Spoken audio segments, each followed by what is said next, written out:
Curious neighbors, what was the most disturbing thing you heard through the wall? The first blow made the wall and my headboard shake. The second came with a muffled groan and a child's cry cut off at once, as if someone had slammed a door on that sound. It didn't feel like a normal argument. It felt like something was breaking in the apartment next door. I live alone in an old building where the walls let everything through. On the other side is 4C, with a young woman, a small child, and a man who almost never says hello. I've seen her climb the stairs wearing dark glasses, even at night. Once she joked that in this place, the walls keep secrets better than the neighbors. That night, the walls stopped keeping them. From 4C came the man's deep voice, fast and sharp. I couldn't make out the words, but the tone was poison. Her voice tried to put out the fire with whispers. There was another blow, then silence, then the child's cry, high and desperate. I sat on the bed with my phone in my hand. I opened the neighbors' group chat. I wrote that something serious was happening next to my room. Several answered right away. Some said it was probably the same old fight again. Another reminded us that the last woman who called the police lost her lease renewal. No one mentioned the child, only the fear of ending up without a roof.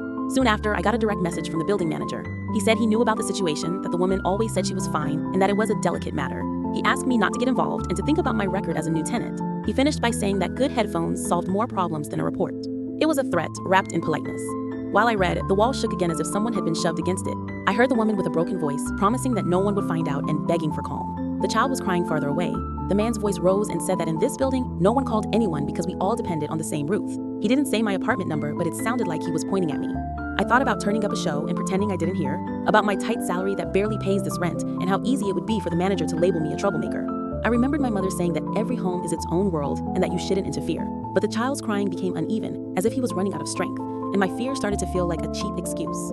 I opened the phone app and dialed emergency services. The first time, I hung up before they answered. The second time, I let the call go through. I didn't give my name, only the address, the floor, and a description of the blows and the cutoff crying. While I spoke, a thick silence settled in 4C, as if everyone on the other side of my wall was holding their breath. The sirens were heard a few minutes later. The hallway filled with blue light and half-open doors. No one wanted to admit they had heard everything too. The manager appeared with a smart jacket over his pajamas and a tight smile, in a rush to talk to the officers before anyone else said anything. I watched from my doorway. The police knocked on 4C and waited a long moment before getting any answer. When the door finally opened, the woman's voice came out soft and shaky, insisting that everything was fine, that they had only argued, that the child was asleep. It was a rehearsed script, meant to protect the man and to protect her from the next explosion. But one of the officers asked to go in and see the child. When they came back out, she was holding him tight against her chest, and he was in handcuffs. I closed my door and leaned my back against the wall.